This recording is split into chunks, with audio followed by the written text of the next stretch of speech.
అందరికీ నమస్కారం। ఇవాళ తెలంగాణ జాగృతి సంస్థను ప్రారంభించి దాదాపు 18 సంవత్సరాలు దాదాపుగా కావస్తున్నటువంటి సందర్భం।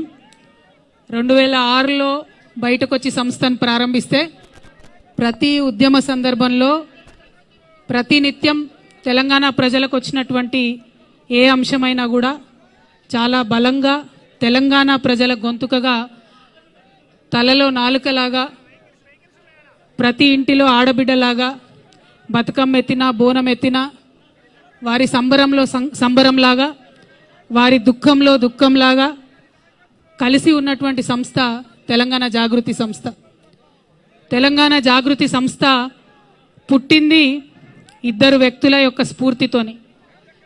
ఒకటి కేసీఆర్ గారు, రెండు ప్రొఫెసర్ జయశంకర్ గారు।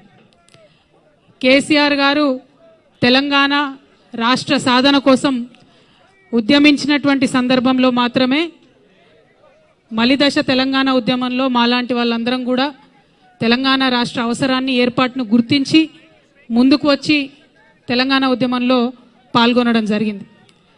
ఎప్పుడైతే యుఎస్ఏ నుండి ఇండియాకు వచ్చామో ప్రొఫెసర్ జయశంకర్ గారితో ఇంటరాక్షన్ ఏర్పడ్డ తర్వాత వారు మాకు ఆనాడు ఒక డైరెక్షన్ ఇచ్చిండ్రు।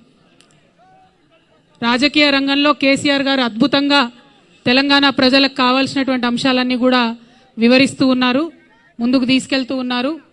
ఇంకొక పక్క సాంస్కృతికంగా వెనుక పడేయబడ్డటువంటి మన ప్రాంతానికి సంబంధించి మాట్లాడాల్సినటువంటి అంశాలు చాలా ఉన్నాయి।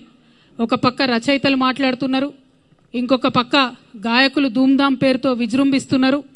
అయినప్పటికీ there is some gap, there is some space, you should think to fill that space అని ప్రొఫెసర్ జయశంకర్ గారు నాకు ఆనాడు దిశానిర్దేశం చేసినటువంటి సందర్భంలో మరి తెలంగాణ జాగృతి అనేటటువంటి సంస్థ ఊపిరి పోసుకోవడం జరిగింది। తెలంగాణ జాగృతి అని పేరు పెడుతున్నామంటే ఆనాడు చాలామంది మేధావులు అసలు తెలంగాణ పేరు లేకుండా పెట్టండి, తెలంగాణ జాగృతి అనగానే మిమ్మల్ని వెంటనే తొక్కేస్తారని కూడా ఆనాడు అనేక మంది చెప్పిండ్రు। అంత పెద్ద ఎత్తున ఆంధ్ర పాలకుల యొక్క వివక్ష ఉన్నటువంటి సందర్భం అయినా సరే తెలంగాణ జాగృతి పేరు పెట్టుకునే ముందుకెళ్తామని చెప్పి తెలంగాణ జాగృతి పేరు పెట్టి మరి సంస్థని ఇన్ని రోజులు కూడా చాలా అద్భుతంగా నడిపించుకున్నామని చెప్పి నేను భావిస్తూ ఉన్నాను। మరి ఇవాళ ఇన్ని సంవత్సరాల తర్వాత మాకు హైదరాబాద్లో ఎప్పుడు కూడా అశోక్ నగర్లో ఆఫీస్ ఉండేది, ఇవాళ అశోక్ నగర్ నుంచి ఆఫీస్ని మేము బంజారాహిల్స్కి షిఫ్ట్ చేసుకోవడం జరిగింది। ఇక్కడ నుంచి లాంగ్ లీజ్ తీసుకున్నాం మరి ఇక్కడ, కాబట్టి చాలా రోజులు ఇక్కడ మా ఆఫీసు స్థిరంగా మీ అందరి ఆశీర్వాదంతో తెలంగాణ ప్రజల ఆశీర్వాదంతో నిలబడి ఉంటుందని చెప్పి నేను మనస్ఫూర్తిగా భావిస్తూ ఉన్నాను। మరి ఇన్ని సంవత్సరాల ఈ ప్రయాణంలో అనేక మంది కలిసి వచ్చిండ్రు, అనేక మంది ఆశీర్వాదాలు ఇచ్చి పనిచేసిండ్రు, అనేక మంది కలిసి పనిచేసిండ్రు, చాలా మంది అడ్వైజర్స్ ఇచ్చి సలహాలు సూచనలు ఇచ్చి ముందుకు తీసుకెళ్ళిండ్రు। వారందరికీ కూడా మనస్ఫూర్తిగా ఉద్యమాభివందనాలు తెలియజేస్తూ ఉన్నాను। మరి మీ అందరికీ కూడా తెలిసినటువంటి విషయమే, కేసీఆర్ గారు తెలంగాణ రాష్ట్రం సాధించిన తర్వాత తెలంగాణ రాష్ట్రం ఏర్పడ్డ తర్వాత అద్భుతంగా తెలంగాణ సోయితోని పరిపాలన జరిగింది।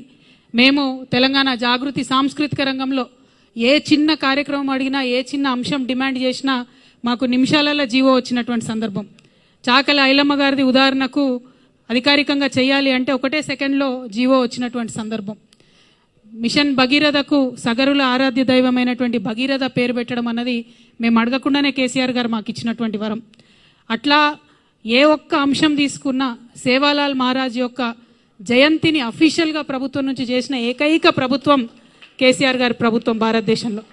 అట్లా ప్రతి ఒక్కరిని కూడా ముందుకు తీసుకెళ్ళి అద్భుతంగా పరిపాలన చేసినటువంటి కేసీఆర్ గారు అంబేద్కర్ని మనందరం ఆరాధించేటటువంటి అంబేద్కర్ని 125 అడుగుల ఎత్తు నిలబెట్టి దేశంలోనే ఆనాడు అత్యంత పెద్ద విగ్రహంగా అంబేద్కర్ నిలుపుకున్నాం। అట్లా 1, 2 కాదు, ప్రతి ఒక్క అంశంలో కూడా తెలంగాణ సోయితో పరిపాలన